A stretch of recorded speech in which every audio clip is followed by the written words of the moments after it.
right.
Hello. Not used to people showing up.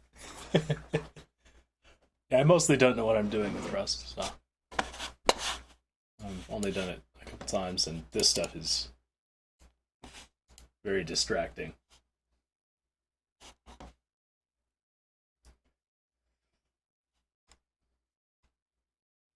Also, this tutorial is very, very abstract. They have all sorts of, deep concepts that they choose to exercise. Plus, there's just a lot of boilerplate when working with WGPU anyway.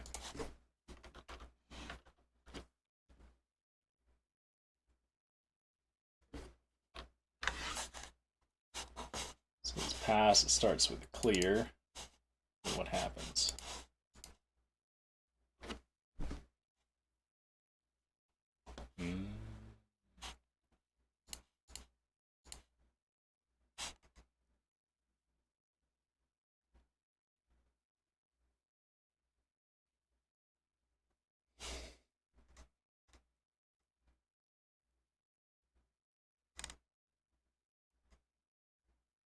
This is a lot of boilerplate.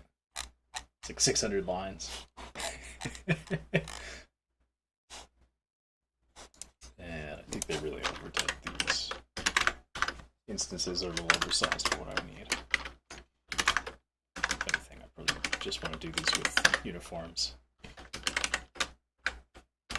Although straight uniforms are kind of not fun either. Well, there's a lot of boilerplate in here that I don't have in my C version. Like, my C version actually looks kind of elegant.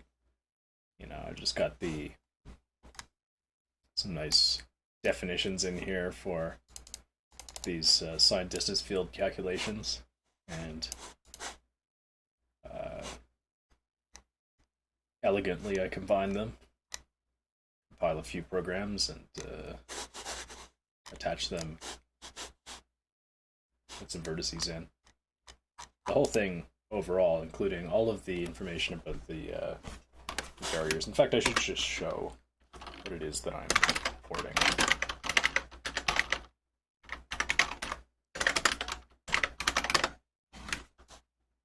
It ends up looking like this.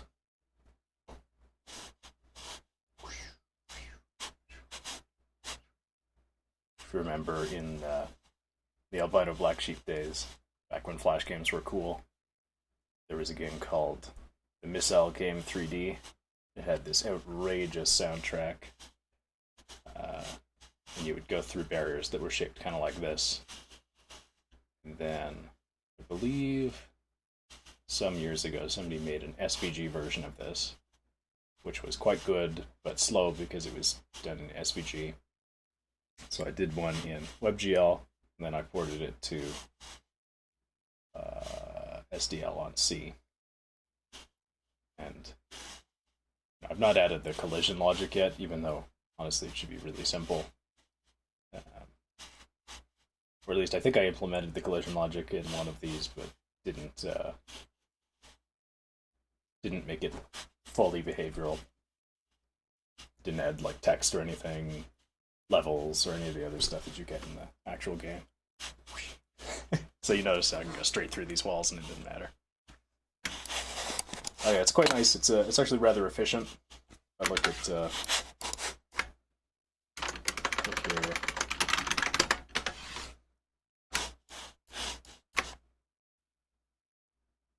It's not doing all that much. Like, you'll notice the actual. I think most of the graphics work that's going on my GPU is actually in OBS over here, and maybe in the browser. This thing is doing hardly anything. So if I turn it off, you don't even notice the difference in my GPU usage. But I think if I can turn off the let's see, I forget how you do this. Wait.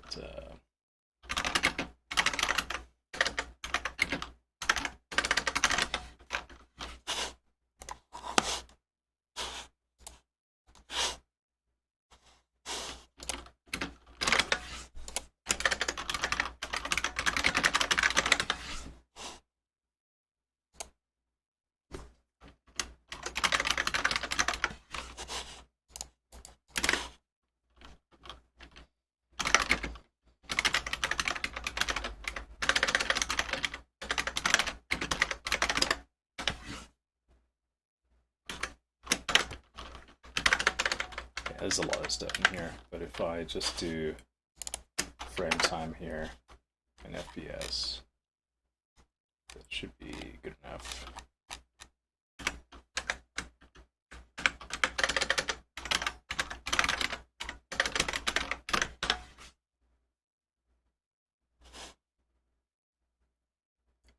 So it's spot on there, and then if I turn off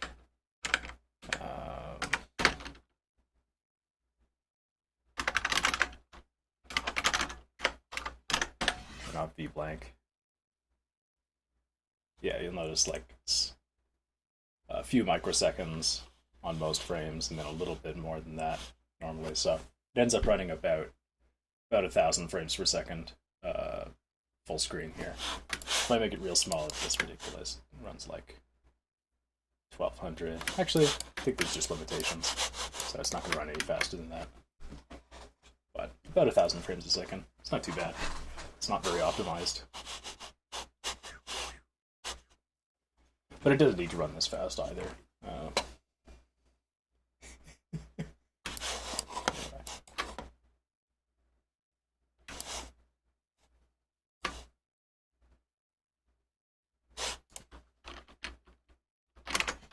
Better to run it without this, because it does heat up the old GPU.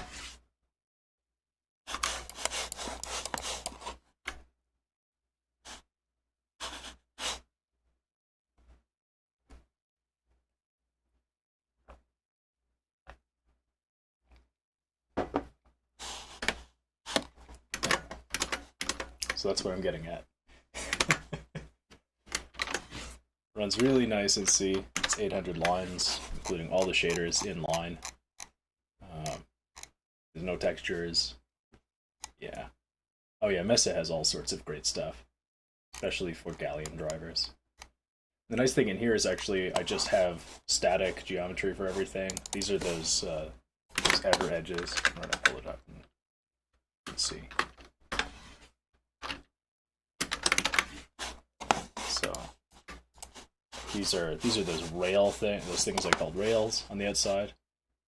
The ones that sort of gently turn.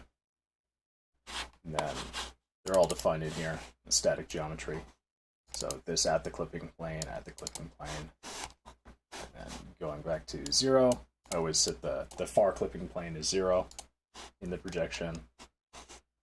This is the index buffer, never has to change. This is the vertex shader for that. It's a little bit annoying because Glez deals with things a little differently. Forcing low P is what I wanted, but it doesn't, of course, work without Glez.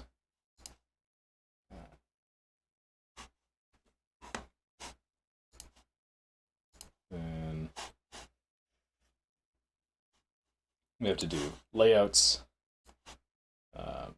explicit layouts to do. I think we're running on GL4. What GL version are we running on? I have a few different copies of this.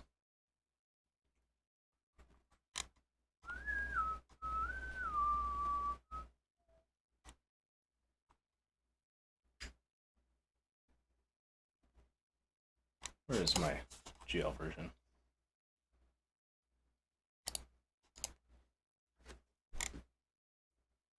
Ah, yes, major version. It's running on GL 3 point something, 3.0 with no compatibility context. So, and then it's running on Glez otherwise. But yeah, so this is all of the shader code. So you have here, you have the what I call them barrier samplers. So this is that blank barrier, which is the one that's just a ring around the outside. You'll see it in a moment, probably. That one. And then barrier 1 is a, let me see if I can read this, section of these and these, the circle. The difference. It's probably either that one or this one maybe. This one maybe. Could be one of those. You know, you've got these different ones. And these functions just operate on the coordinate and compose into unions and these different shape functions in signed distance field lingo. And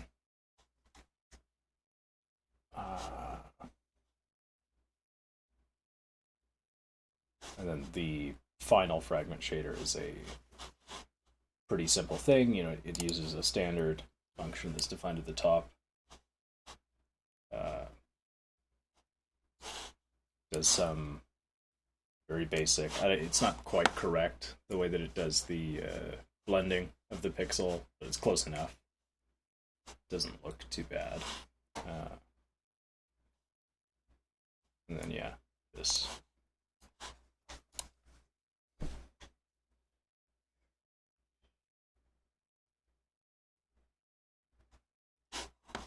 Do my own matrix math. I will keep that. I don't like the way that the tutorial uses the CGL math library because it's kind of gross because they have to apply another matrix to flip the y-axis because WebGPU is, I think, y positive and OpenGL is y negative, and most of the libraries are OpenGL based or OpenGL related, so they have this other stuff. Whereas if you just make your matrices directly, then you don't have to worry about that stuff.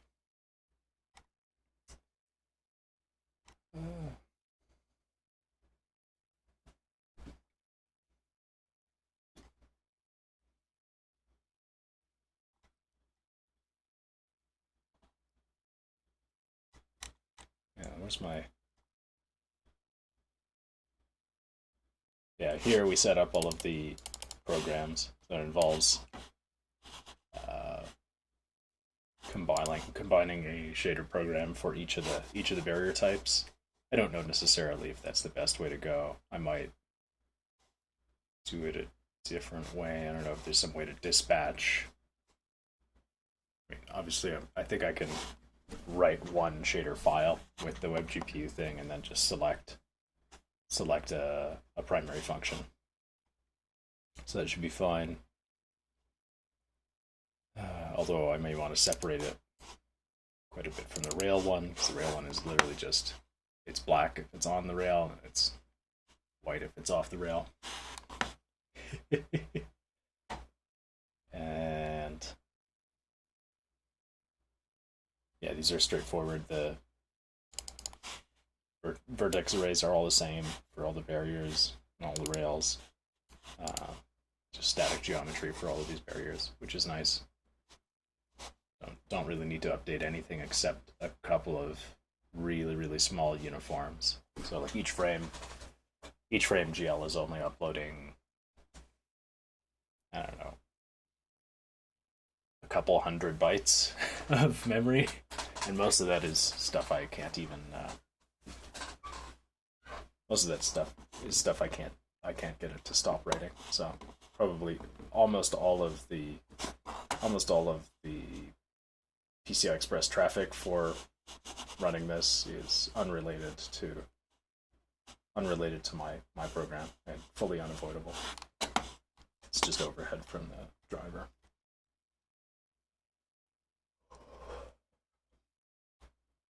Yeah. Let's see what else. Here's all the control logic. Just directly update the positions in the matrices. So here's my VPM. Just got the x times the aspect, and then y times the FOV. I think I do need to mess with this a little bit. And again, it looks correct. It's just it messes up the line function. You'll see when it's narrow like this. And that's just because I didn't correctly compute it. I think it's most correct when the view is square. So just need to make it based on the lesser of the two dimensions, probably, which is assumed to be the height of the shader. Nice thing about this is it's fair control-wise. So whether you're using a joystick or a mouse, it should be pretty much fair.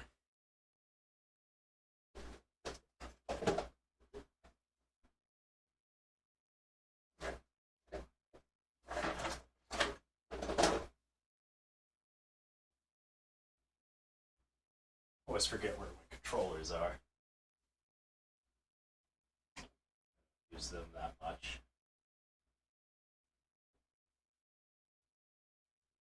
Best not to get distracted.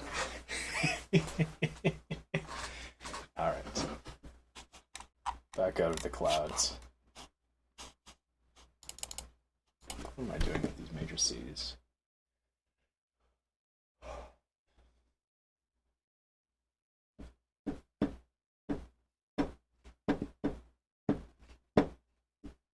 Ah, yes.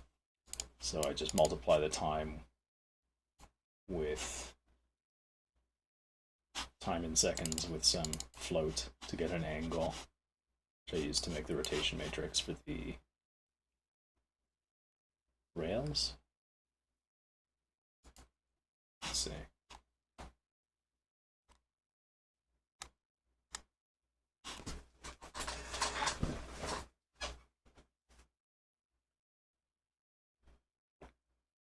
Fair as in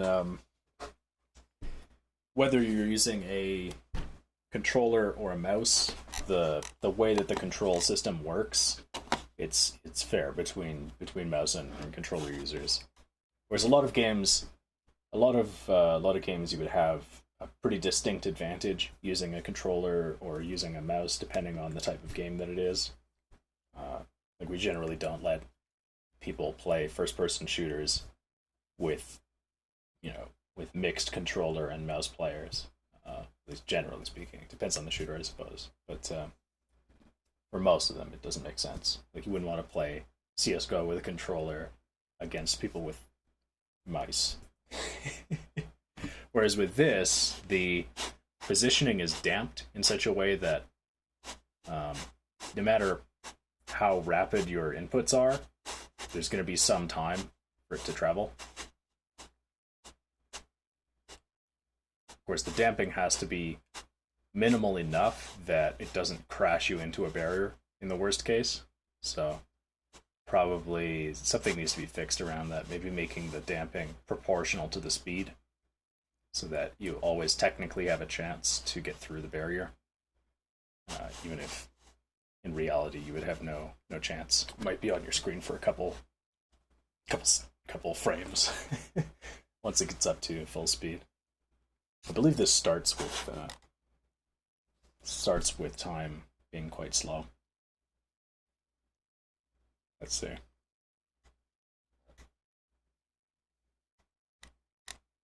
I don't know. Maybe not. I do run the collision here. I don't know how. How do I run the collision here? Barrier collision functions. Oh, I re-implemented all of them. Did I?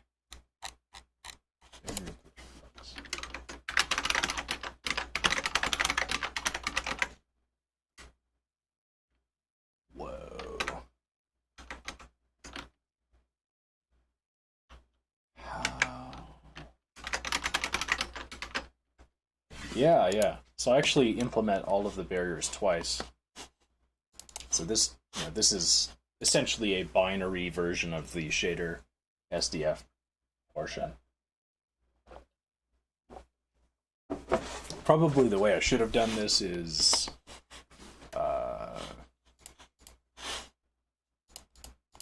some sort of, maybe I could have done it with metaprogramming, with macros,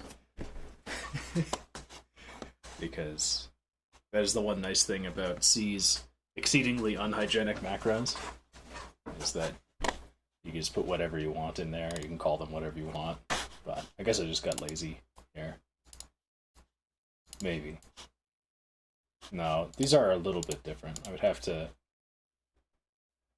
like check the sign of the function if I did it that way. So maybe it's better this way. These are cool though. And you notice how elegant intersection, difference, union, and circles are in binary. You're either in the circle or you're not. Lines are a little bit tougher. You need the line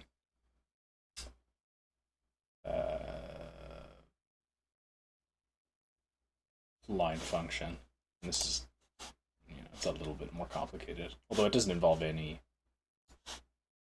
There's no transcendental function involved. It's mostly subtraction, a little bit of multiplication, and then you've got two divides, which is maybe, in the grand scheme of things, it doesn't matter, but yeah. And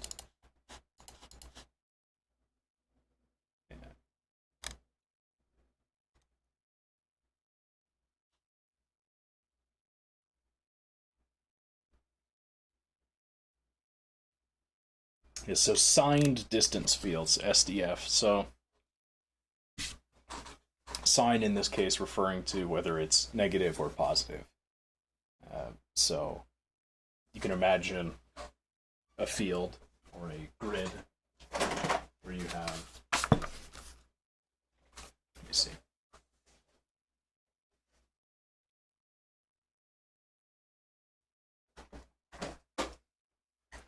So let's say you have a grid here with points. So you have a circle here. You have a circle function, and its radius is 1, 2, 3, 4 across, and then you have a point here, right? And you're trying to figure out, where is this point relative to the center of this circle, relative to the edge of the radius of this circle. So if we project the radius of this around, coarsely, obviously, we could see that it's definitely in here, and it would be like roughly the it would be roughly the hypotenuse of a right triangle, 2 across and 2 up from the edge. So it would be like negative 2.8. Whereas this point would be more like positive 1.4. That makes any sense. Sorry, I'm so used to the camera being the other way. So this point is inside. You'd expect it to have a negative sign. And this point is outside. You would expect it to have a positive sign. And the degree to which it's positive or negative tells you how close it is to the line. So that would be a circle function. And a line function is similar. You try to figure out, hey, what is the absolute of the line function? Polygons are more complicated because you have to wind them around. So you have to take a line, then you have to do the intersection of another line in that, and the other line function in that, and the other line function. Once it's closed, the whole outside should be positive, and the whole inside should be negative, and there should be a field over the negativity and the positivity of those distances. If that makes any sense.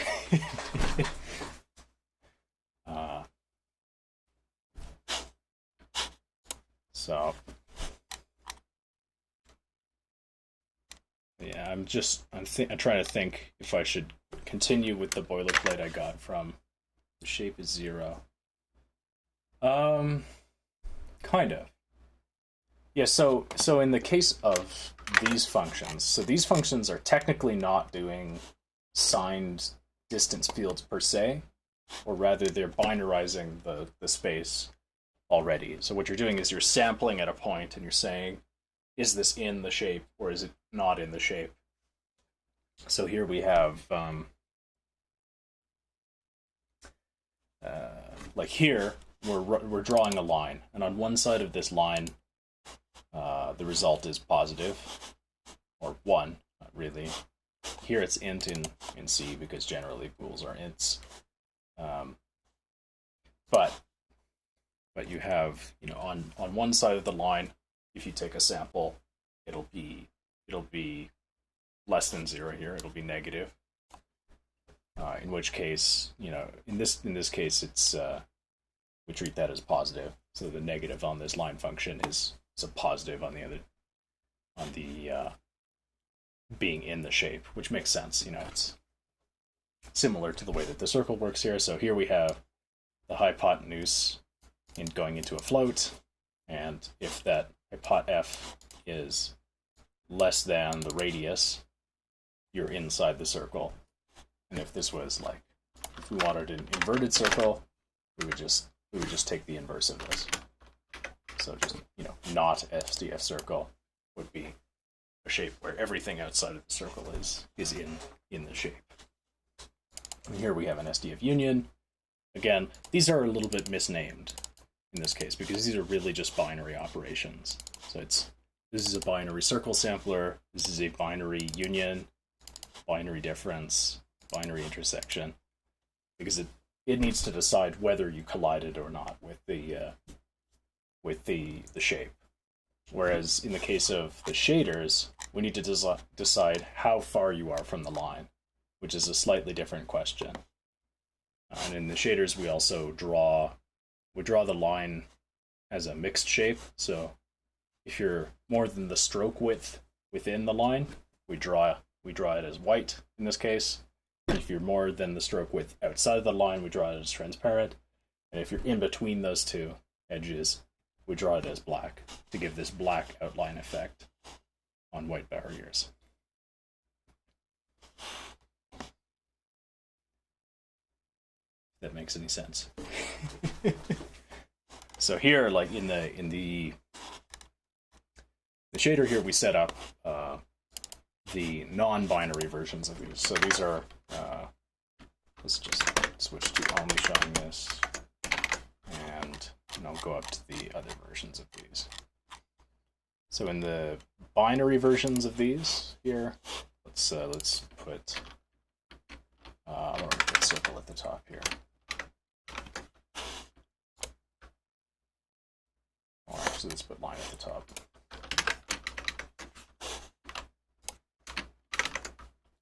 So here we have the same function in two places. So this is the continuous function for the line. So it's a 2-vector xy. So this is corresponding to dpx and dpy. No, this is a little bit different coordinate. Yes. So we do the transform backwards in here. Yeah, you'll get it over time.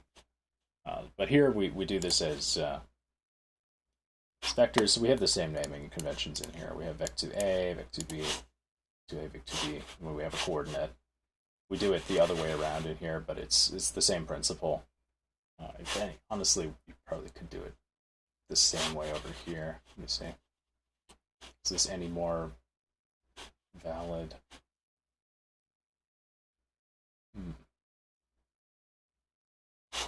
This is because it's a dot product. It's a little bit, we don't have a dot product function here. But yeah, so this is the same function. This is the continuous version of it.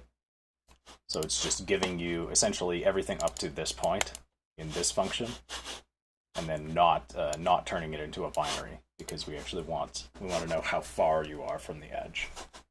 And same with the circle here.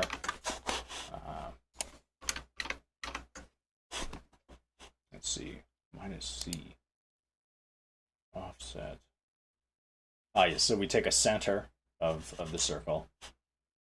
We subtract it from the coordinate, and then we do square root of this product. Or this, it's really a matrix multiply technically, I guess. Or a vector-vector multiply.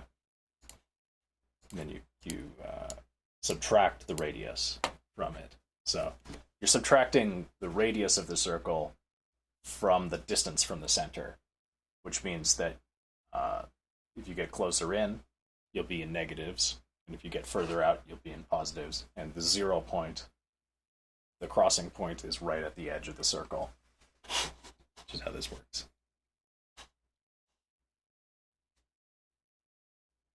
It's kind of weird saying this is rendering at 120 FPS, but there's some weirdness going on the screen. Could be precision related, perhaps. Not sure. It looks chuggy. Not sure why.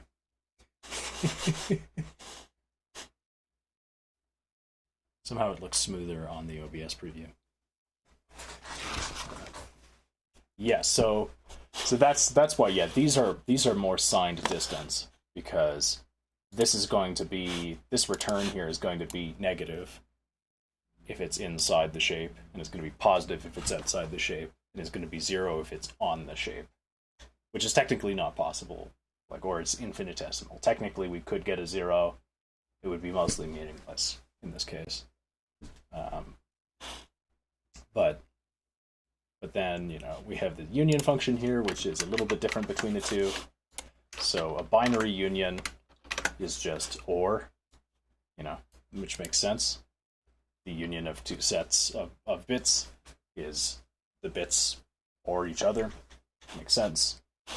But in the continuous space, min is the equivalent of OR. Right. And in the, let's see, in the case of a union between 3, which is something we implement here, we don't need it here for some reason, I'm not sure why. But, it's just 2 mins. So, because there's not variotic min in GLSL. And actually, we have it up to 4 here. Do I use 4? I don't know. And difference is interesting. In the max is of course the equivalent of and in binary. So if you have a bit field and you want to convert it to a distance field, the operations on that become different. So you use continuous operations like max rather than bitwise operations like and, but the result is the same, essentially. And then you have here, let's see. Yeah. And I think this is, yeah, it's like and not. And then an intersection is just pure and in this case, pure max. So that starts to make more sense. Here's the actual rendering function. This is how we determine, hey, are we, so here, less than half a stroke. So the stroke is that line on the edge of the shapes. So if our distance is less than a negative half stroke, that is further into the shape than it is, whatever, plus an adjusted pixel size. This is like a fudge factor that exists for a certain reason that I forget. Then you update the factor with a, let's see, smooth step. Yeah, smooth step is an interesting function in GLSL. I forget how to explain it, but essentially you're interpolating between these 2 points,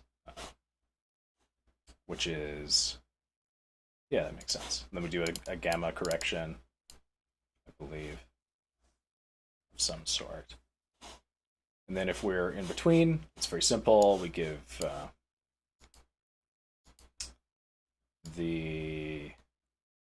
what is that? less than. Yeah. Anyways, one of these gives us the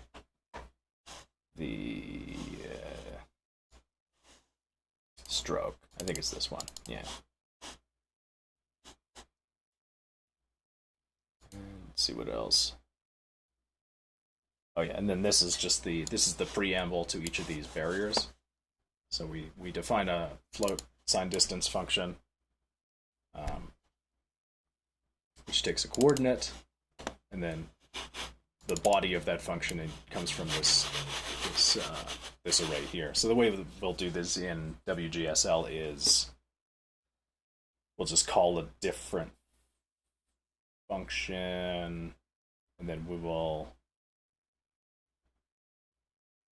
delegate one of them, I guess. I don't know. It's going to be a little bit gross. No, actually, we could just put the function in the body of the main there, and then just do the rest of the main in a standard function. That's really how we'll do it. So we'll have an entry point for each of these. Of course, these take the coordinates. They pass them through these standard functions. So we have two circle functions here. We take the difference of the two.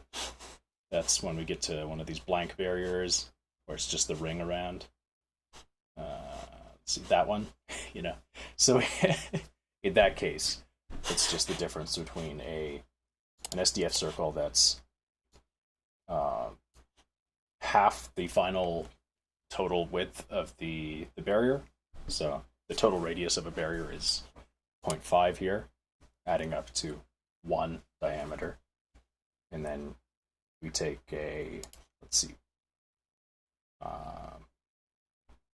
we take 0.05 off the edge on each side for the blank barrier. So that's what that looks like. And it's just the difference between the two. So essentially doing the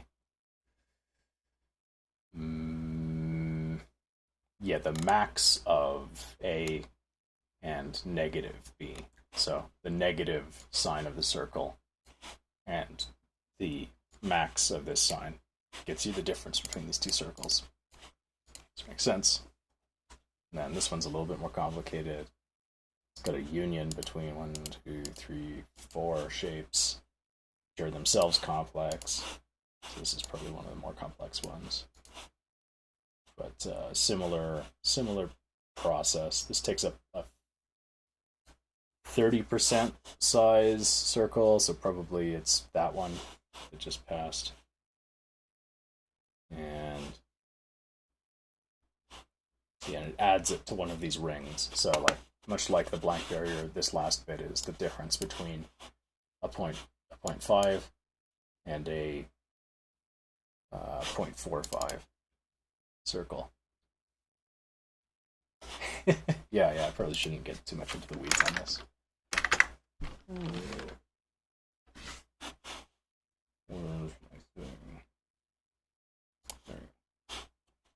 All right. Yeah, so I'm still sort of deciding how much of this boilerplate to use. He has a lot of stuff in here. A lot of stuff. Like this is not even, it has no functionality, and I already deleted hundreds and hundreds of lines, and it's already larger than my complete running program on the left in C. So there's a lot of boilerplate with WGPU.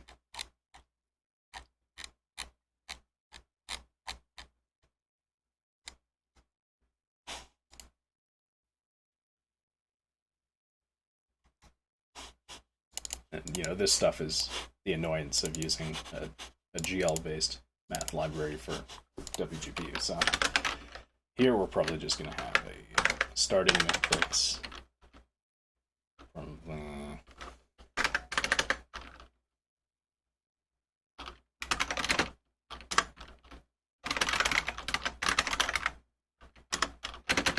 we're going to set it up to be the same one that I have here.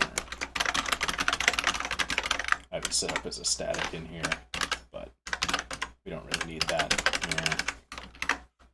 I'm going to copy this stuff here. So I think we probably should skip. This should be a slice of F32 16 elements.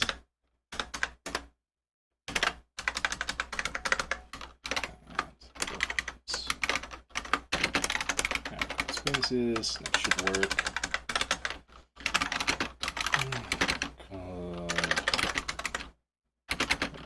It's 20 in here. Am I right? Yeah.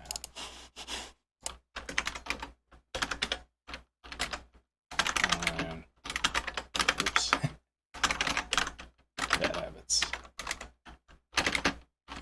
Might as well copy this.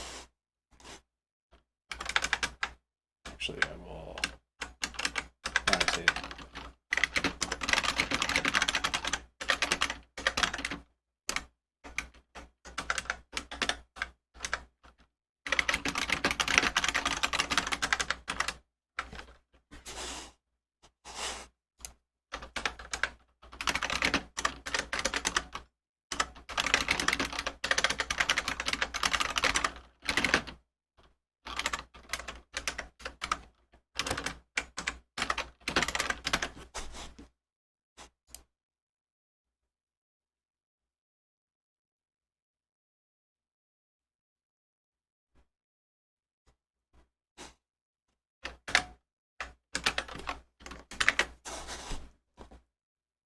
Oh yeah, the F thing.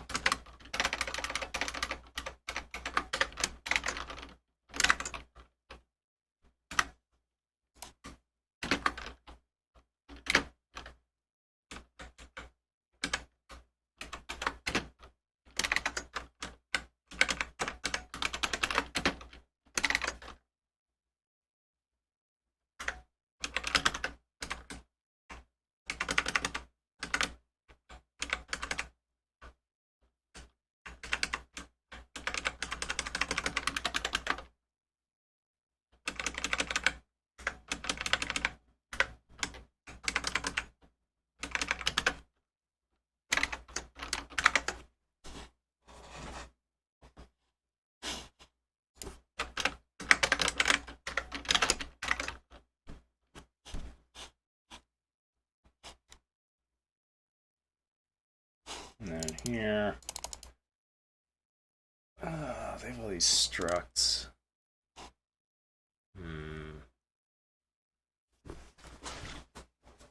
So I want to copy their idea here. I don't know.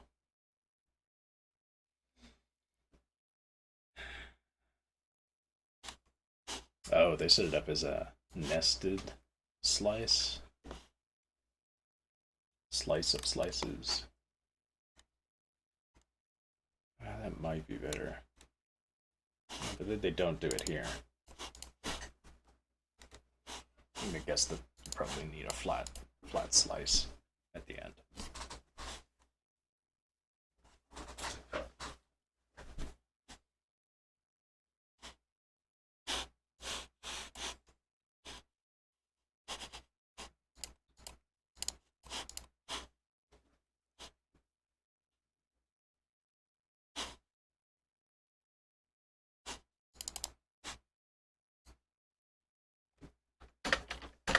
More camera controller. This thing is lots of code.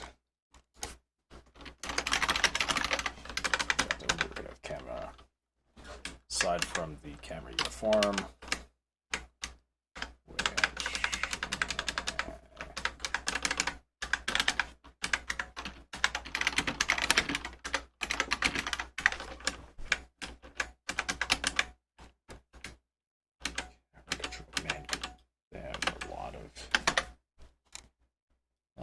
there.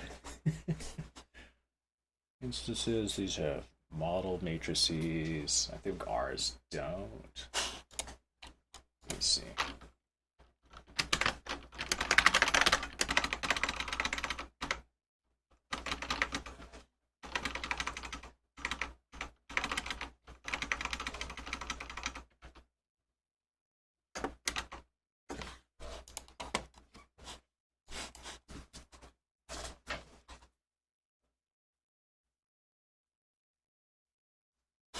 Yeah.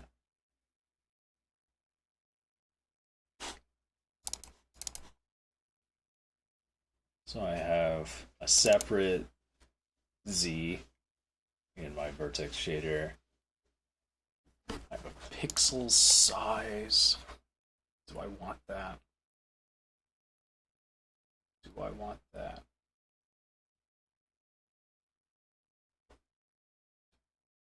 I think I could probably figure that out in the fragment shader.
Yeah, I can inline it. I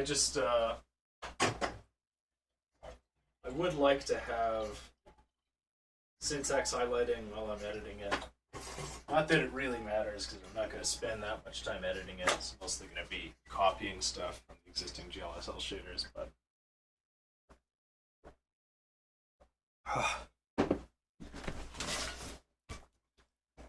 we shall see. We shall see.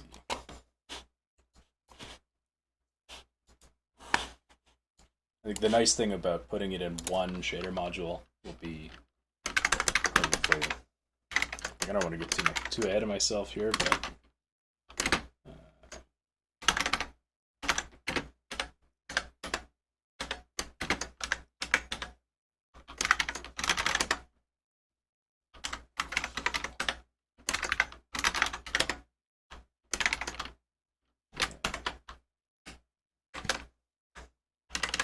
probably shouldn't copy too much of their stuff in here.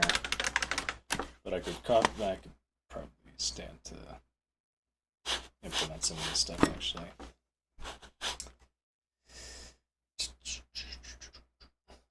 Class version issue doesn't seem to be inlined. Yeah, it's that's not going to be an issue with this because WGPU doesn't support old GL anyway, and you need layouts, so it doesn't ultimately matter. It's gonna figure it out. It'll figure it out for me. WGSL is sort of rusty, so you can use some of the Rust syntax highlighting stuff. Obviously it looks broken because it's not Rust. But it's sort of rusty. But what do we have here? We could do. What do we want to do? We want to do some SDF functions.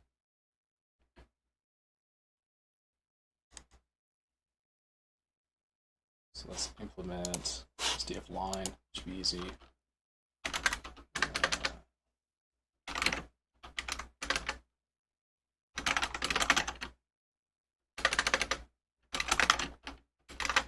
Takes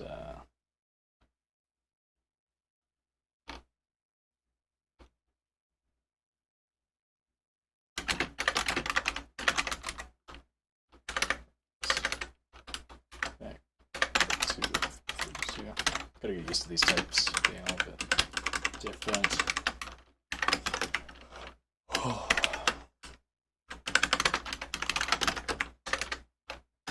Yield 32.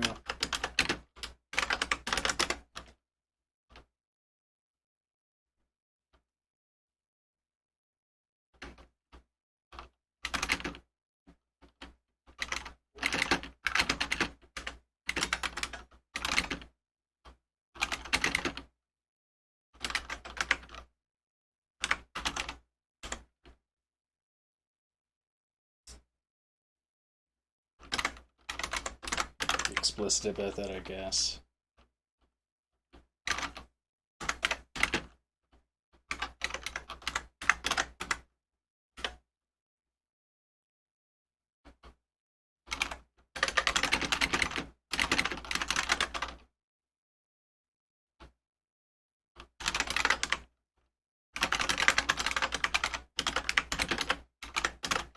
Just going to assume that this stuff is standard in here. And won't be an issue. And we need return statements, I guess. Do we need these? Guess we need these. WGSL analyzer.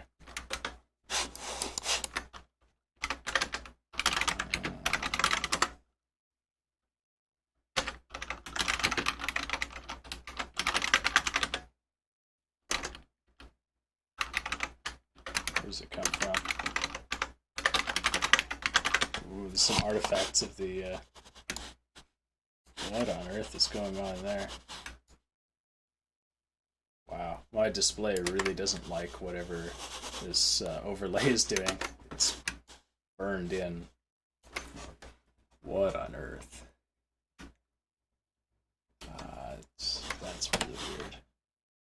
Yeah, the overlay has caused it to burn something in there. Hopefully that goes away over time.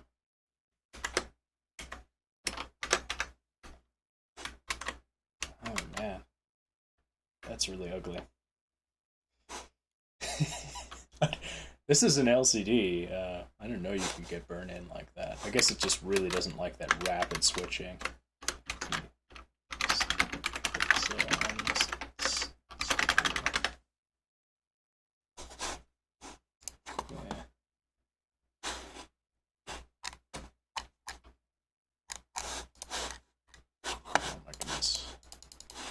Used to just work. There we go.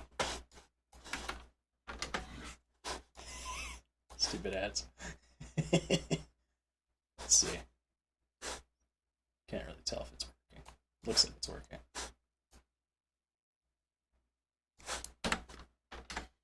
No.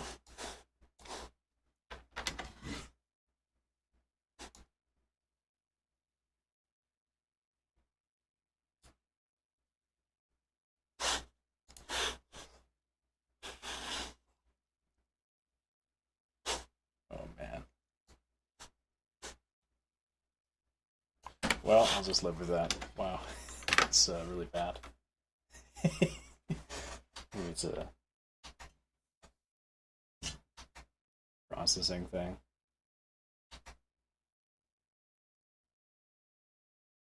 Nope.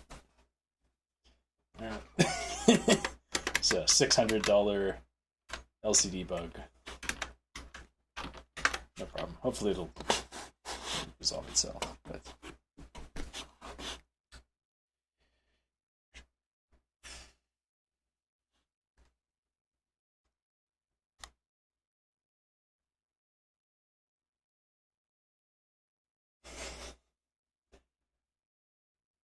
what did we want? We wanted the line function. Did I implement that? I did. That looks about right.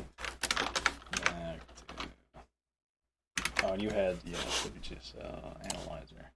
Oh, this is a Visual Studio thing. Or is this, how is it implemented?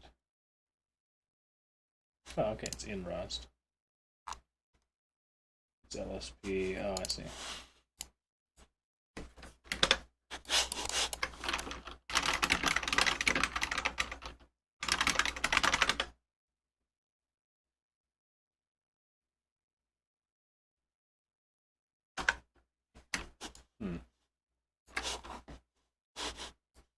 It's not published. Is it LSP based?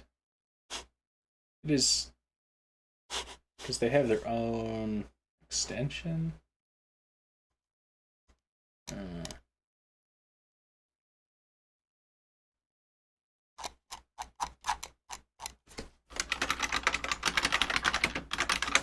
Let's see if somebody made an Emacs thing.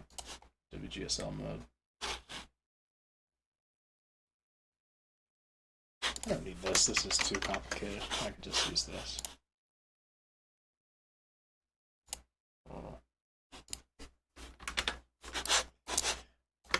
Yeah, it seems to be fading, but it's... I've not seen anything like that for many years. Getting stuck pixels on an LCD. These IPS things are just too good to be true. Surely this is published. Did he not put it on Melpa? Let's see.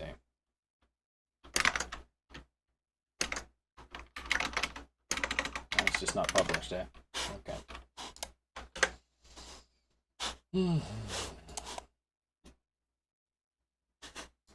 Probably they're not going to update it, so let's just...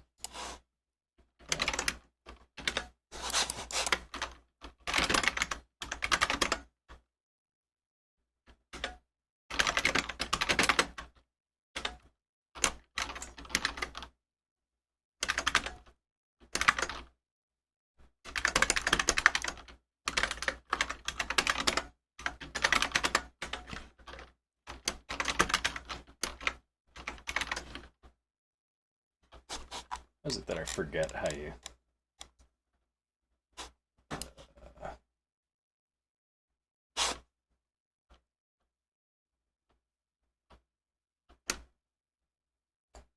Yeah.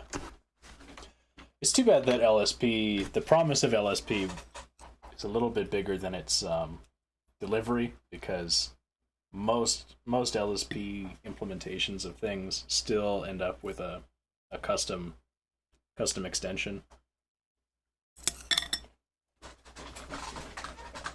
I thought the purpose of LSP was to standardize the extension, but I guess not.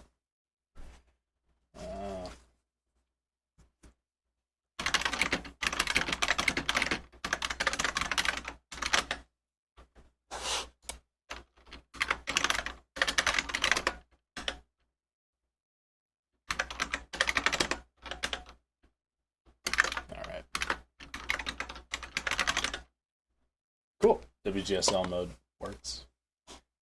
Doesn't recognize group or binding, but it does recognize fragment. Go figure. That should be fine.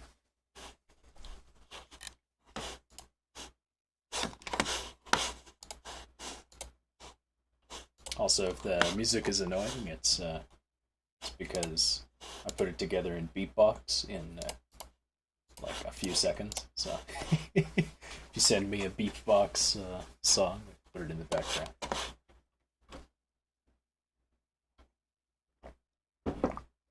It's not going in the VOD though. No.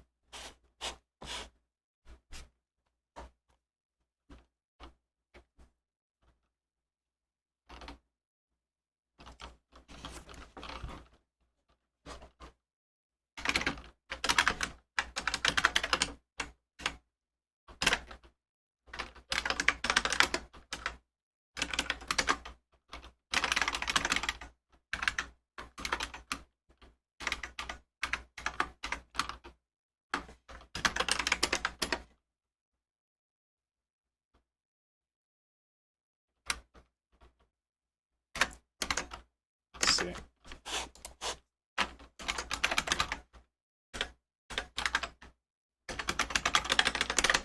Alright. They don't have a hypotenuse function. Just need to do it the normal way.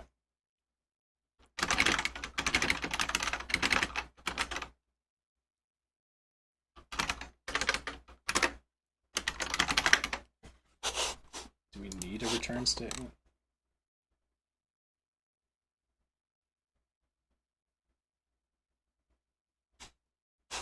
Function does not have a return type.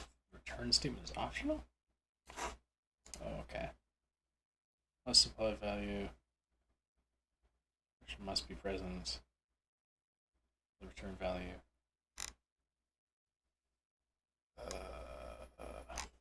Man. WGSL being weird.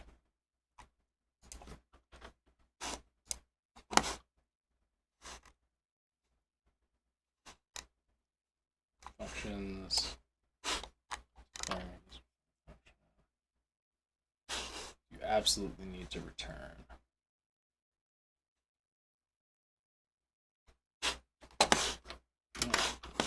Need return.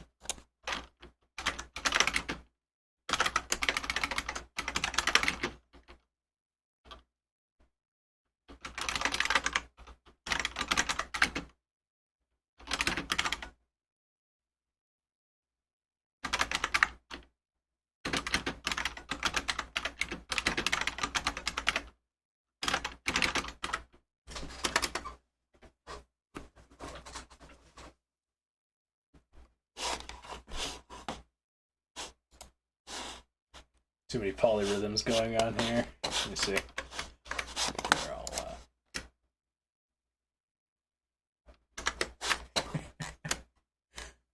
let's slightly improve this garbage song.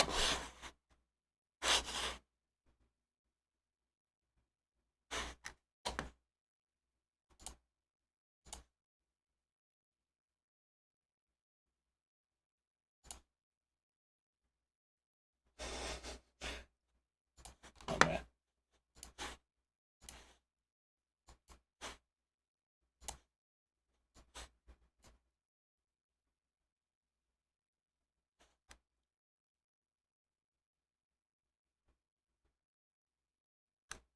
There you go. It's even more annoying now that it's in triplet feel.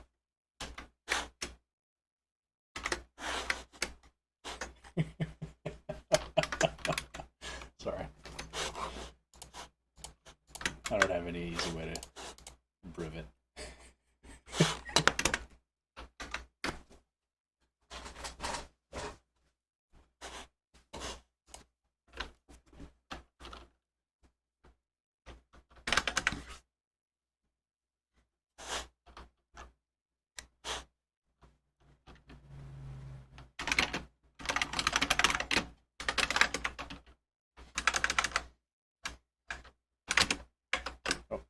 Called A.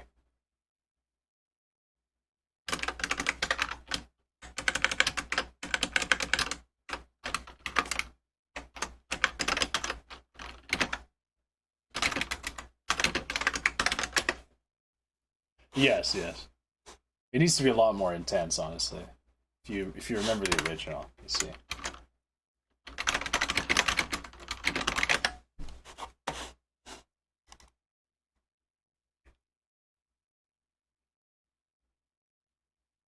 Oh yeah, this is that other port. This is the SVG version of it that other guy made.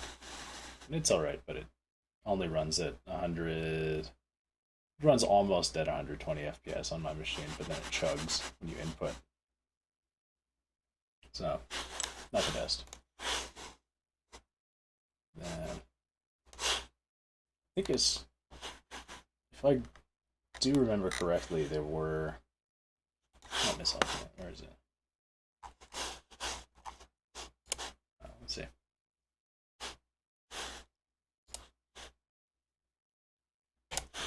Yeah, it's almost certainly was pirated music.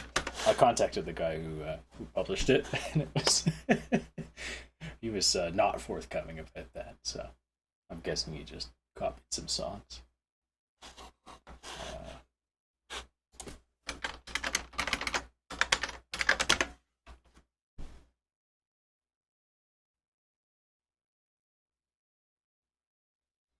Ooh, do I want to do the variads, or do I want to just use min? We have variadic min in WebGPU. Let's see. No variadic functions. Do we have?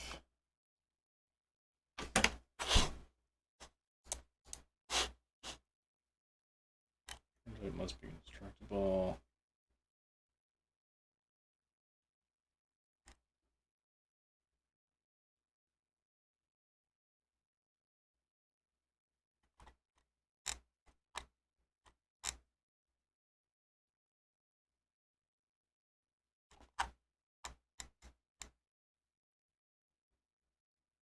Jeez.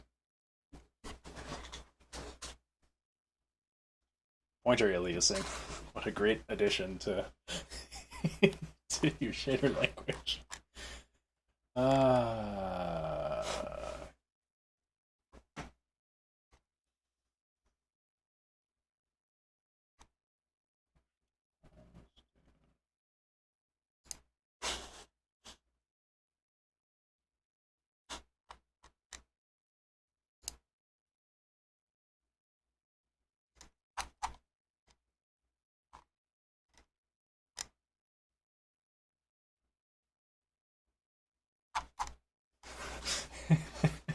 This is too complicated.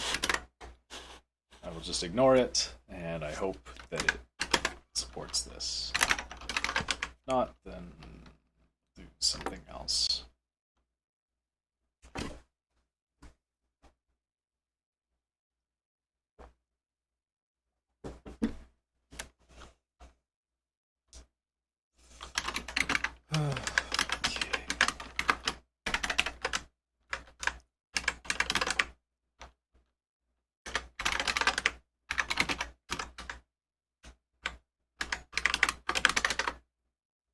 Can we do? I wonder if it'll inline.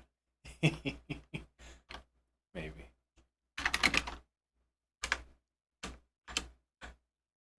Actually, yeah, we could just turn them all into binary. Turn them into trees. And then we don't have to do that. Just ignore difference. Same signature.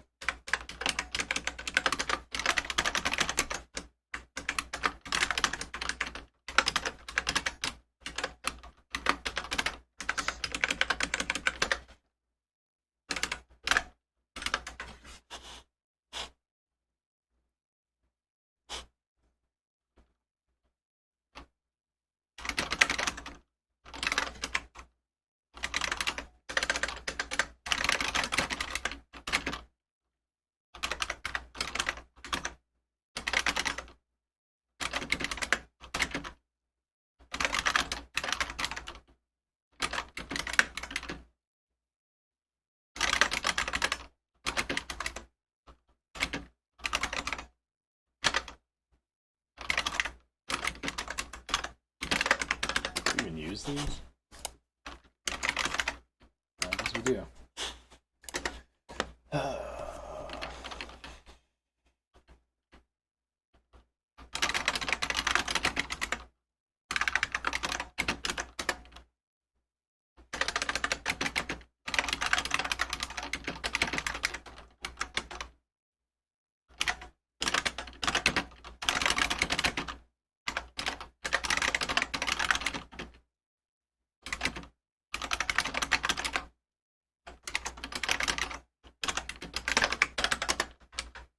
Ooh, it does not like that.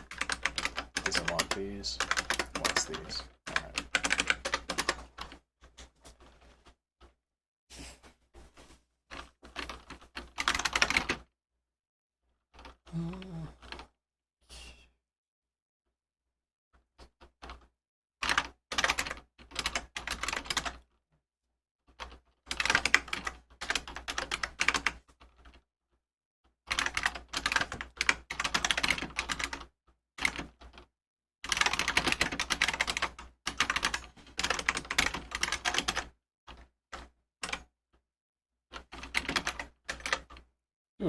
No, we don't. Okay.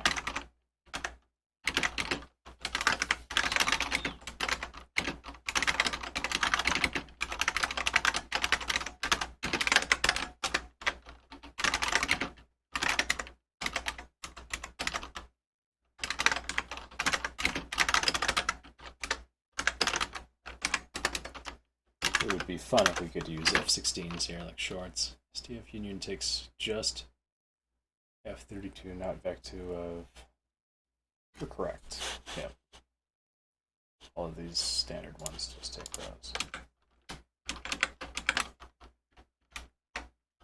Oops.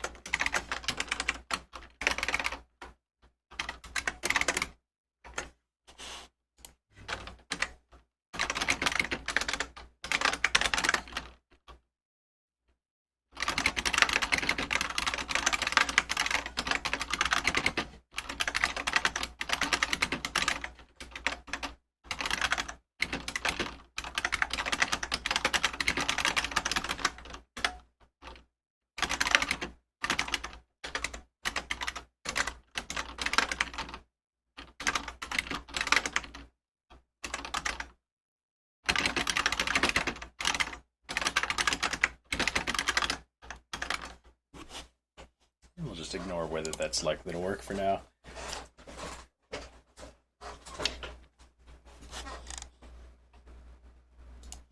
And this, do we want to set up the view separately? I think this is fine. I don't like calling it camera. This is not really a camera. But they called it that in the example, so whatever. Finding camera is group 1. Finding groups.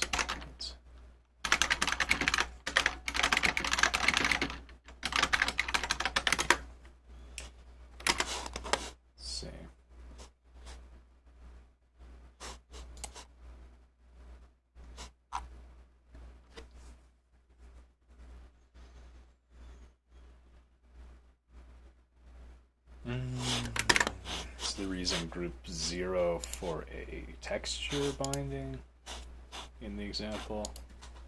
Let's see. Camera bind group. Bind group layout. Binding 0.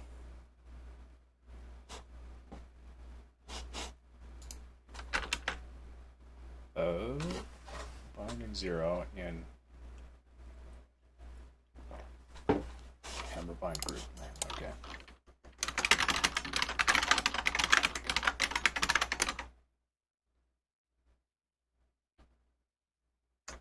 This is the camera bind group, which is bound in at here. Ooh. Self with an initializer. I don't like this. This is gross.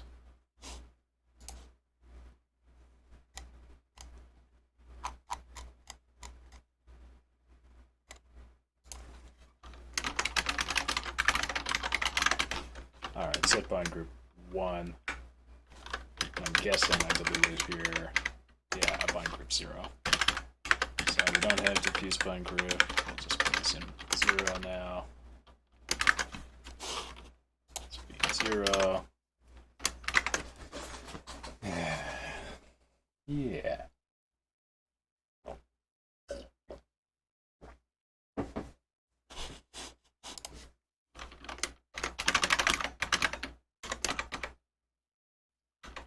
So I do use this rotation matrix for both the rails and the barriers. So we can include that here.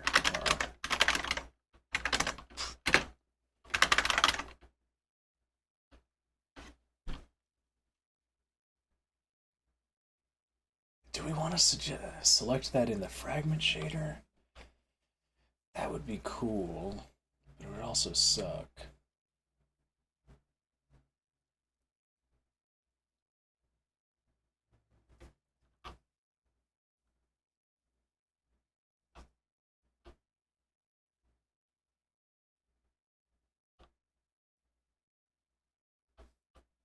Getting some funny ideas here. Let's just take do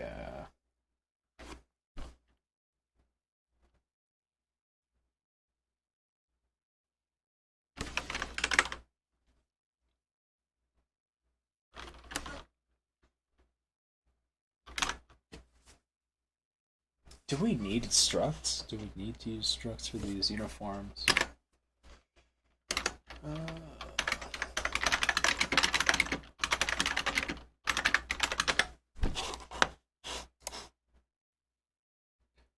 Do uniforms need to be structs? Let's see.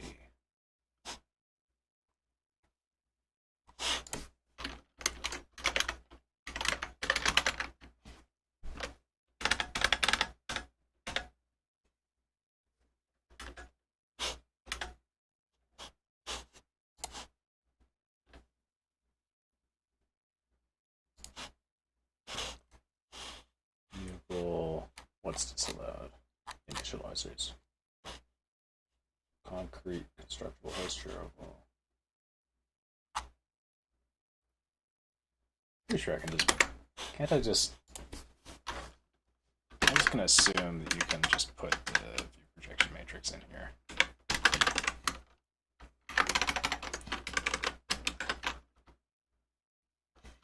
And then I'm going to apologize to the language when it tells me no.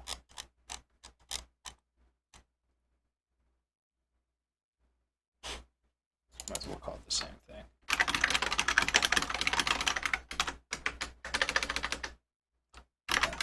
Before 32.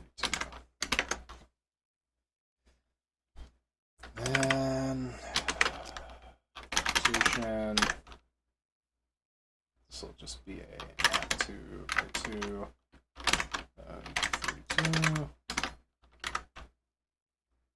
And for offset. Ooh, is this? Do these bindings have to be separate? Oh, that may be why. Let's see.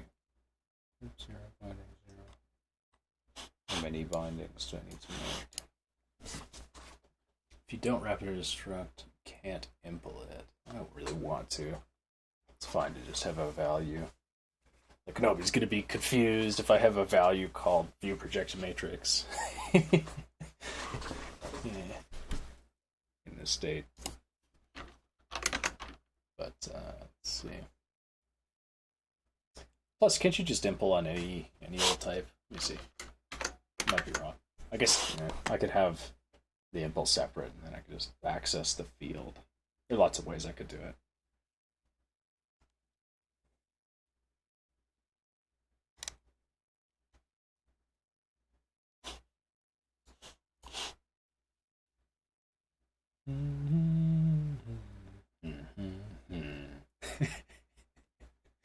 It is really, really bad music.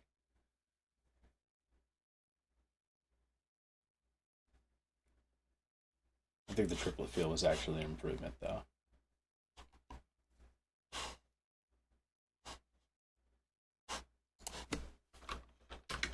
And it should actually all be on. Just so we know.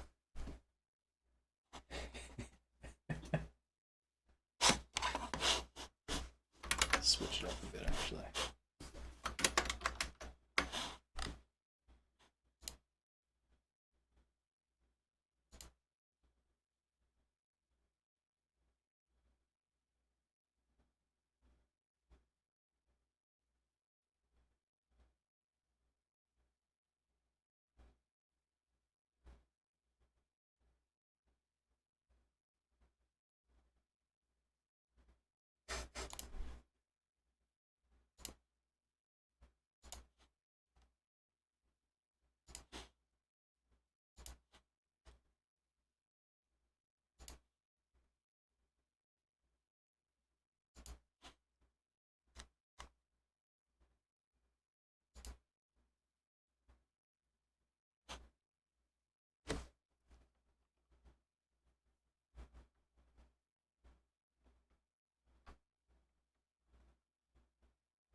Yeah, it's a little bit more chill now.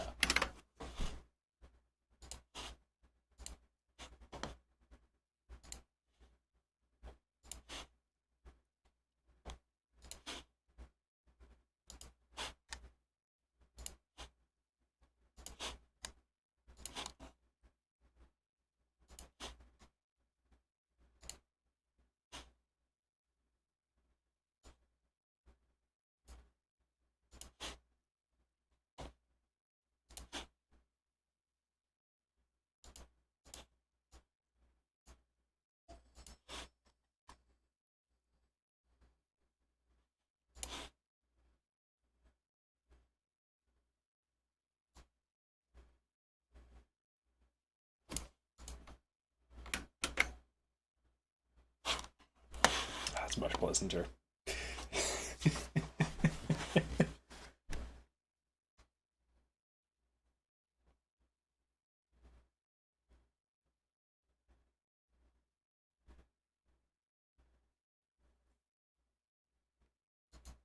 It's almost like a game show song now.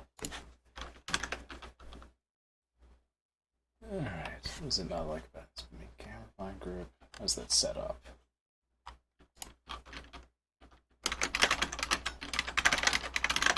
That comes from it's a bind group. It has a layout. Layout has entries. Finding 0, countdown, stability TY. What is TY? Is it type information? Binding type, uniform, dynamic offset, false. In binding size. Is this a language thing? Size.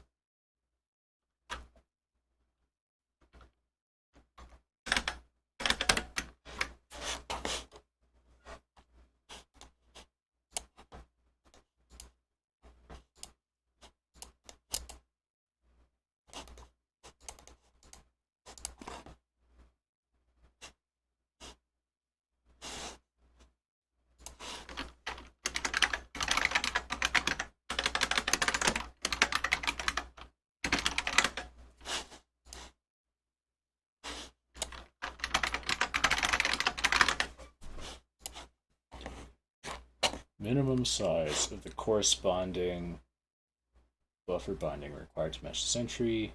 When pipeline is created, the size has to cover at least the corresponding structure in the shader plus one element on the unbound array, which can only be the last in the structure. If none, the check is performed at draw call time instead of pipeline or bind group creation. Ugh. I don't like that either. I'll let that be obviously for now, but okay.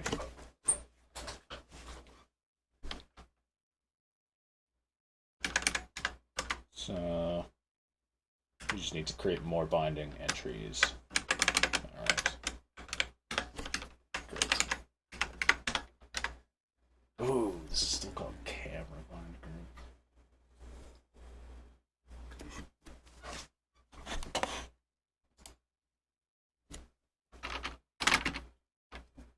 Do I want to include this in anything? Call this a separate group.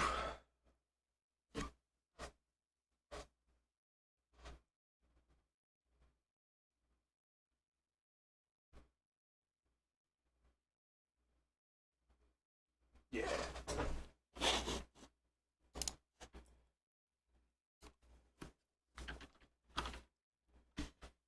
I'm just going to replace the token camera bind group everywhere with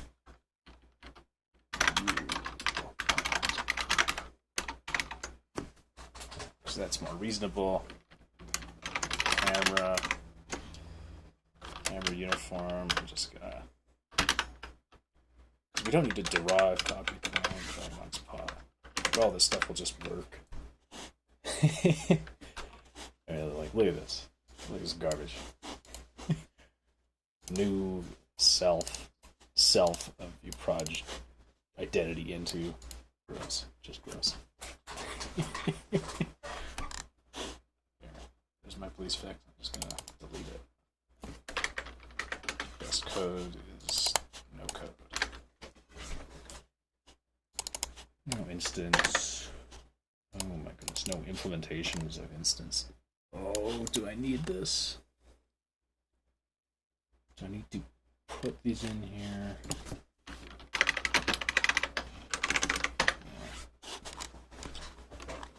Need to do something about that.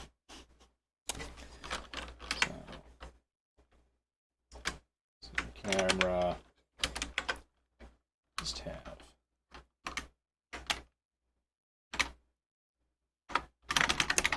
Oh, I did not want it in search mode.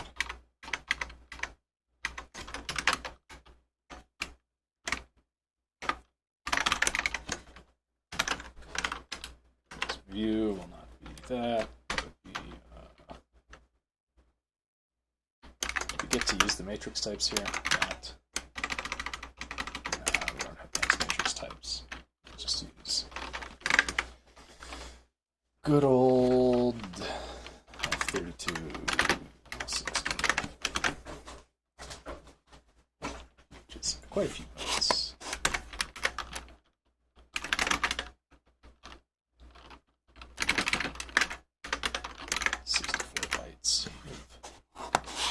Mostly unnecessary. Mostly constant, but whatever.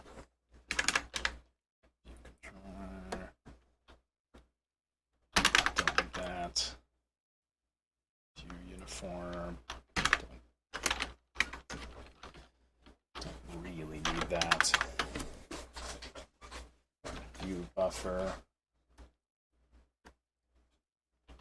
Need a whole buffer for this alone? I guess we kind of do, because it's the only thing in the projection.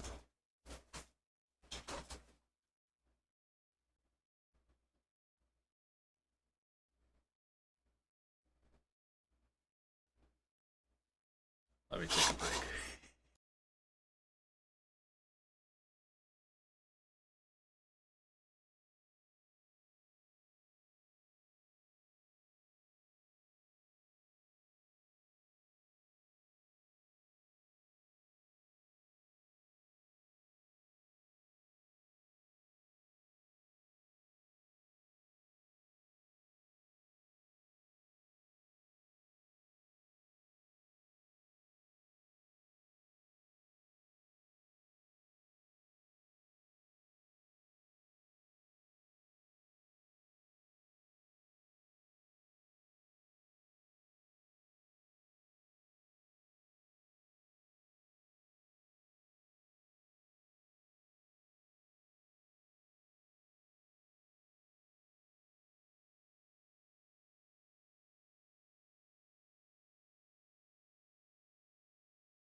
Just noticing your name there, Mr. Wanayo. You're an appreciator of Admiral Akbar?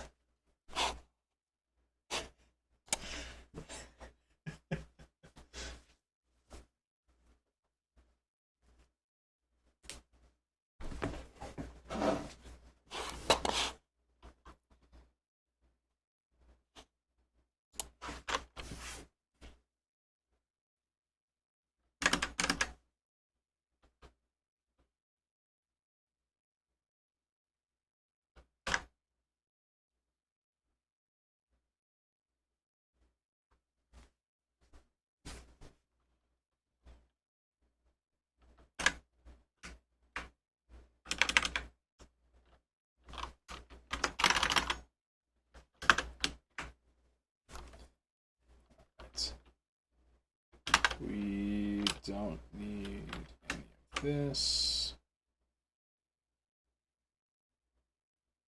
Nor do we need this.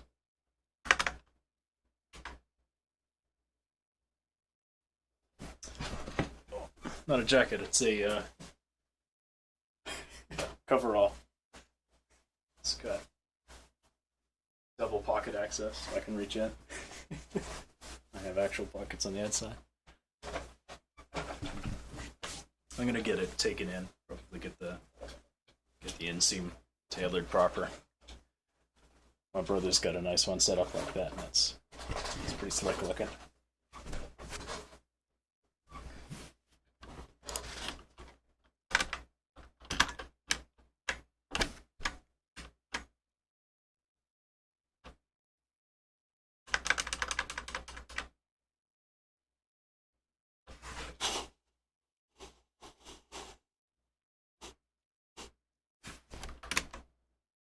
Which my screen has recovered from the oddity.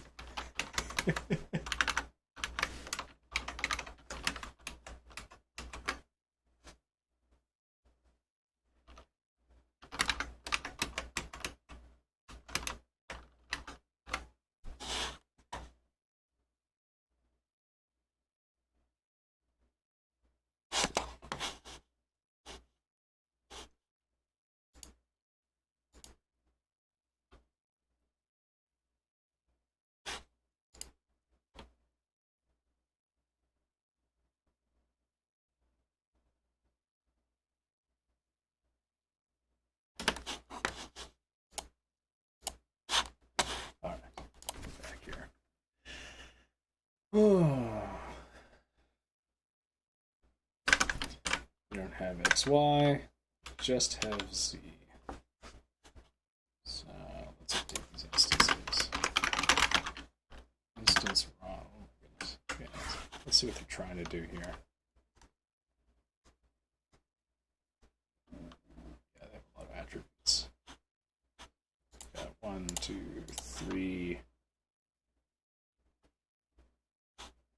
4. Oh.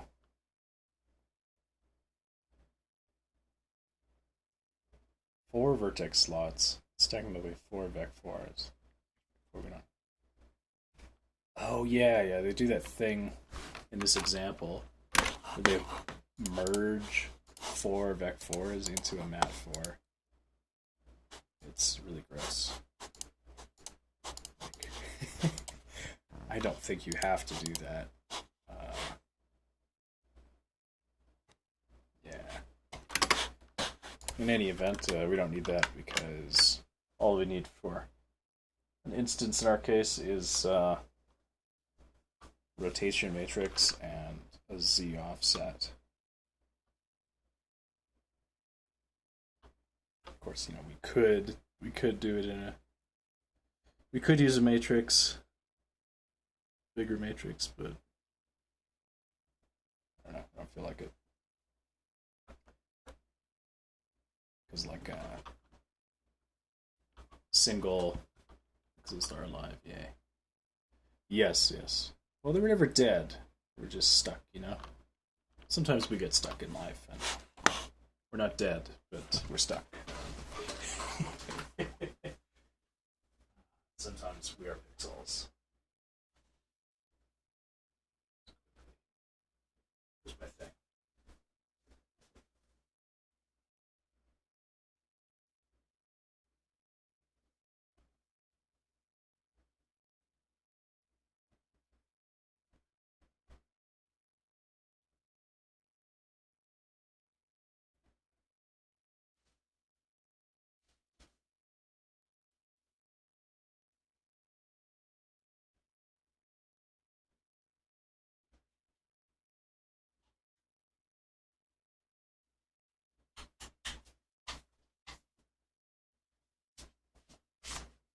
Let's see if the controller works.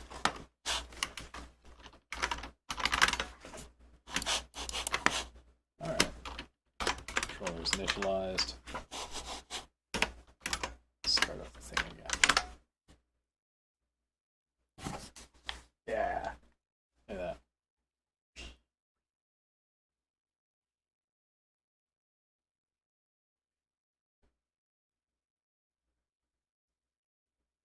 You can use both the sticks at the same time.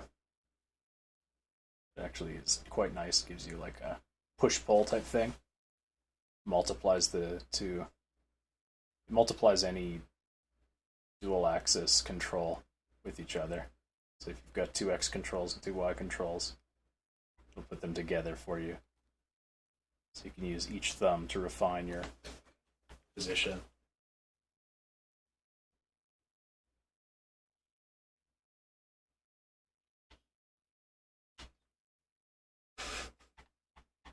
Yeah, quite nice.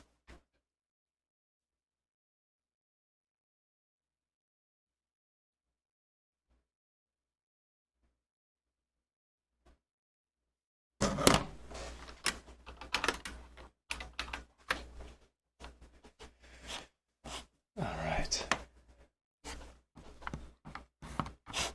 Oddly enough, it doesn't allow you to access the controller when you're not focused on the window, which I always found a little bit odd. But that's just how SDL is, I suppose.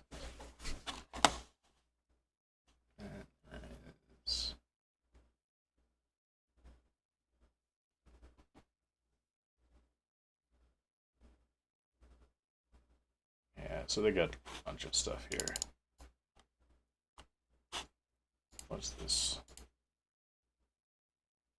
Offset size up. Oh, I see what they're doing here. Yeah. This offset should be the same, but in this case, it should be. Actually, that's probably fine for a Mat 2.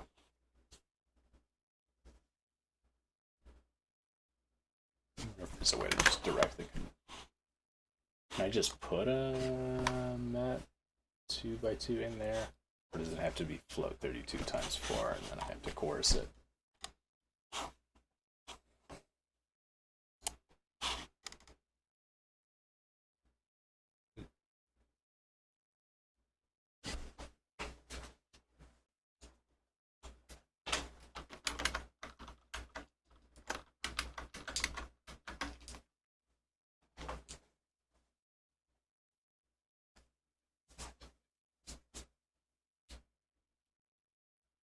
Naruhodo. Naruhodo.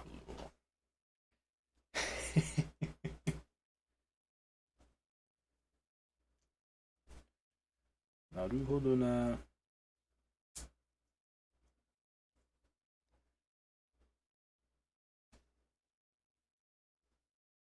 わなよさん、日本語知ってるか？喋るか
？According to this, it's actually playing audio on my controller. Let's see what's going on with that. Stop it.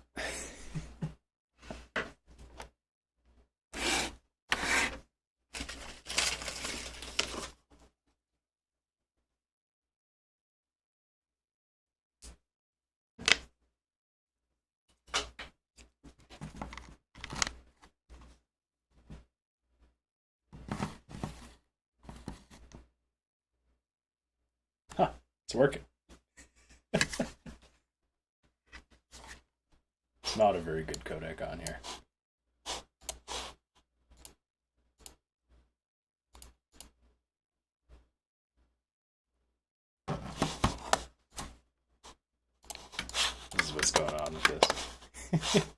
for some reason chose to default to this. Turn that up.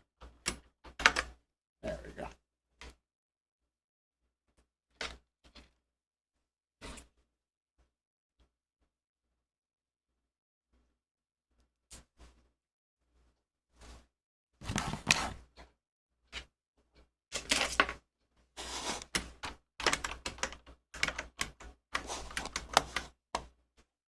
Yeah.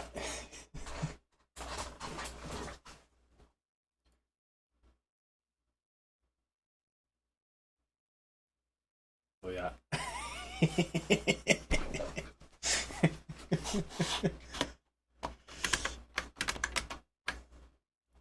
日本語上手。上手だよ。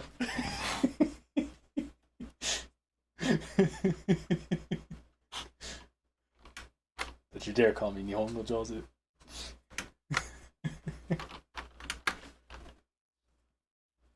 Alright, let's actually read what we're doing here. Binary type buffer. That's the awesome. Okay. So here we have. So they had this set up here.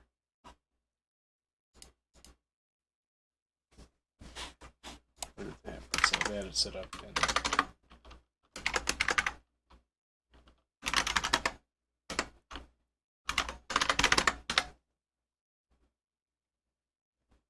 They had it in location 5.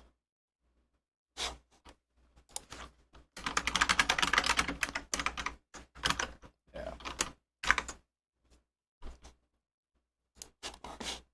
And why do they have it in location 5?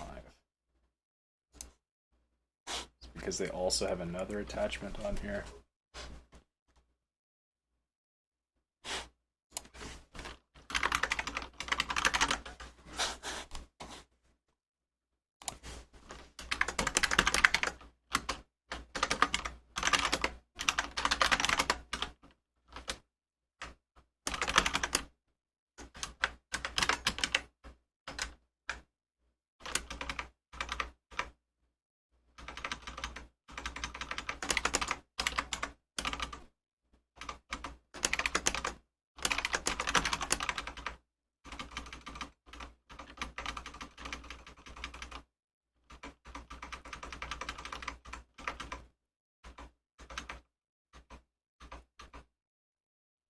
There we go.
上手なんてお互い様。そうでしょ。Matrix. Ooh. So how are these attached? These are attached through vec4s. Alright. So I could just drop a vec4 in a mat 2x2, I think. Or can I just call it a mat 2x2?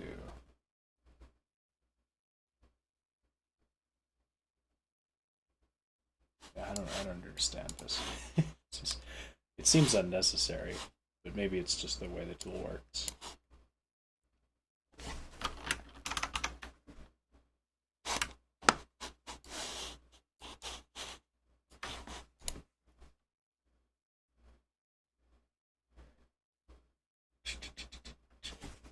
So, how many bytes do I need? I need...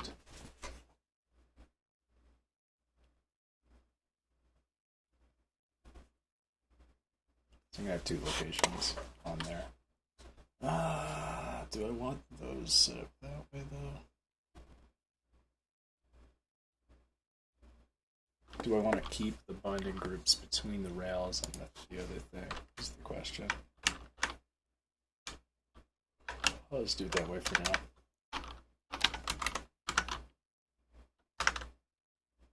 Rotation.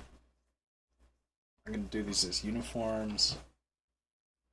Do we get to affect your uniforms in the index in the instances, or is this like a different buffer?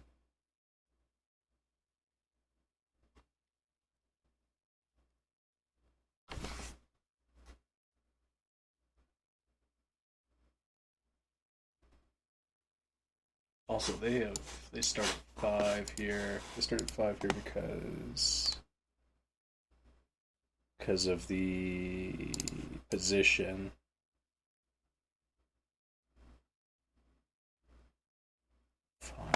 Why is it at 5?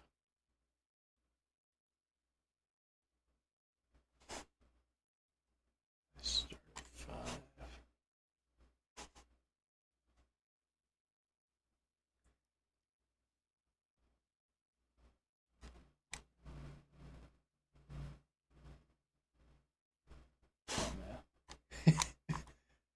A lot of head scratchers involved in this, but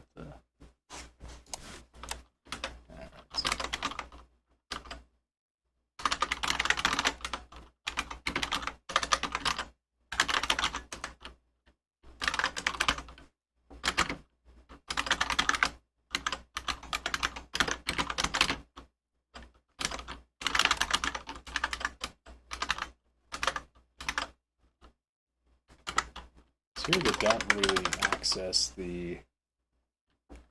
Oh, these are fragment outputs. That makes sense.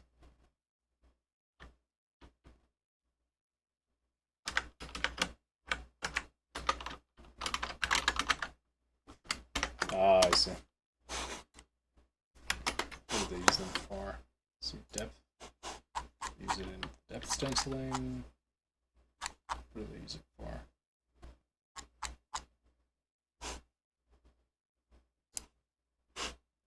Model stuff, maybe.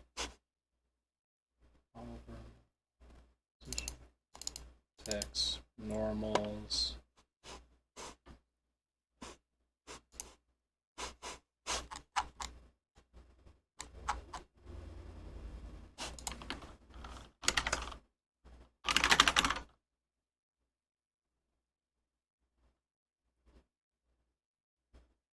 So these are...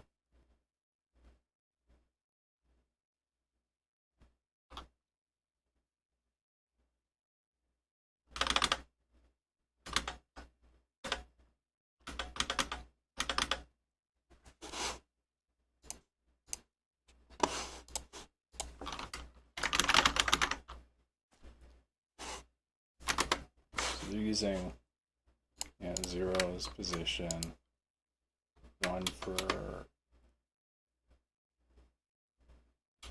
texture coordinates,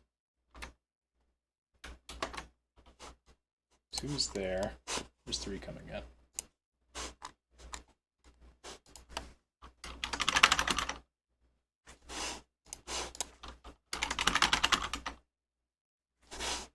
I don't know. Oh, maybe they use it in lights.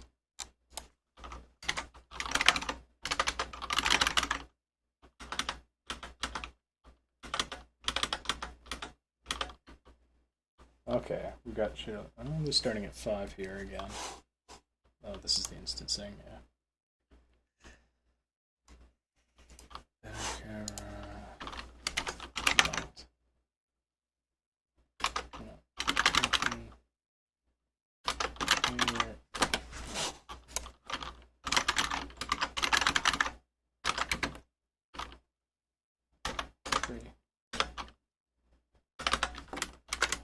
Used?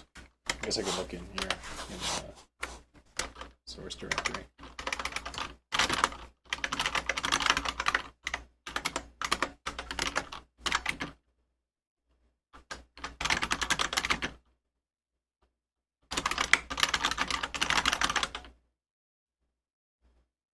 they use it in the 12th one camera, which is the improved camera thing here. The camera.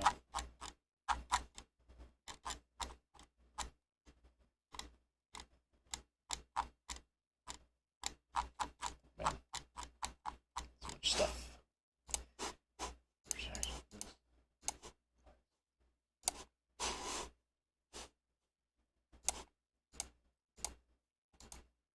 I don't know.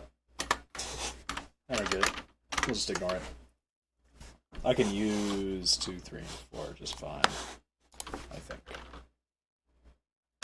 So we'll call ours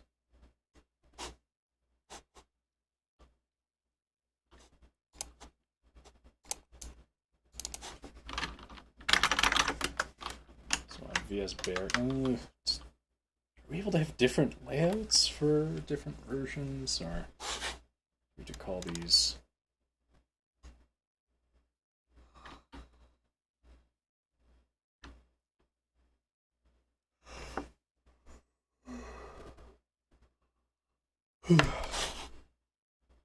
Yeah.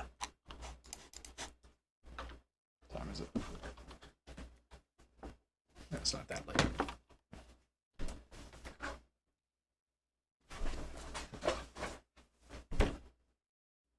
Kind of feel like standing.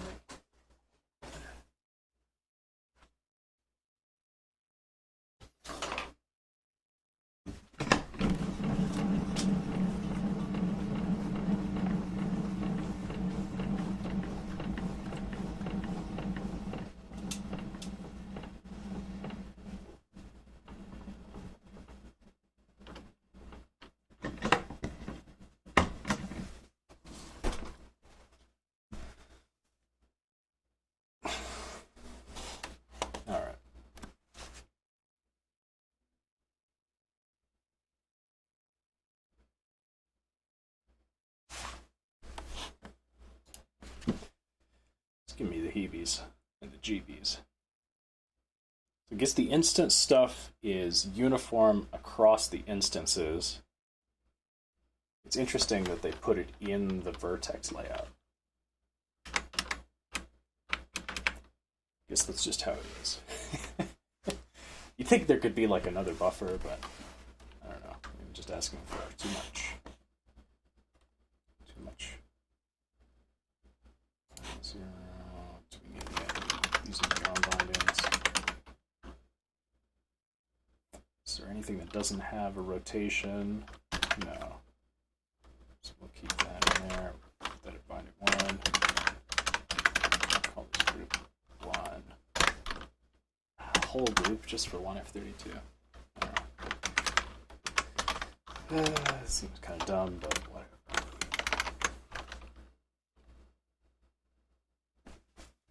And then we might as well just ignore the instancing stuff, actually.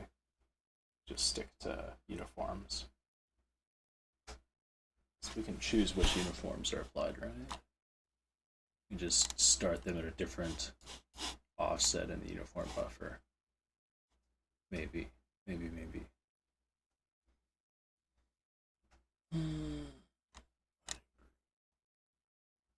Define group.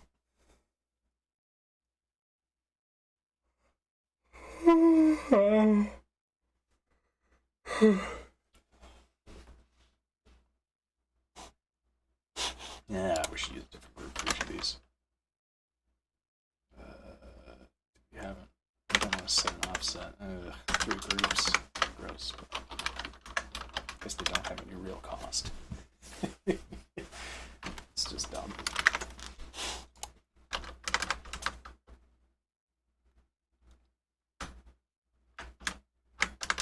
Alright, so that's the view binding group layout, which is just one of those. Like this.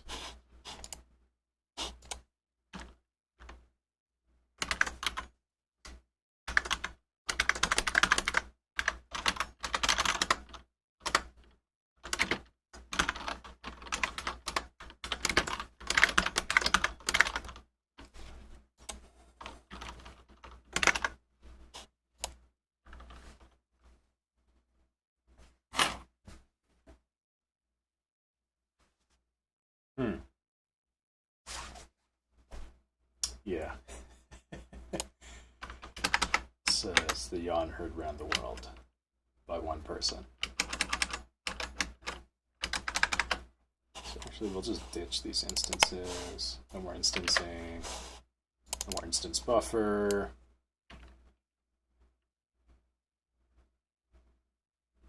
Yeah. Oh. Good night. Sleep good.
Hello. Did you join?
think I'm gonna call it a night. Brain's not functioning. Thank you for watching, whoever's been watching.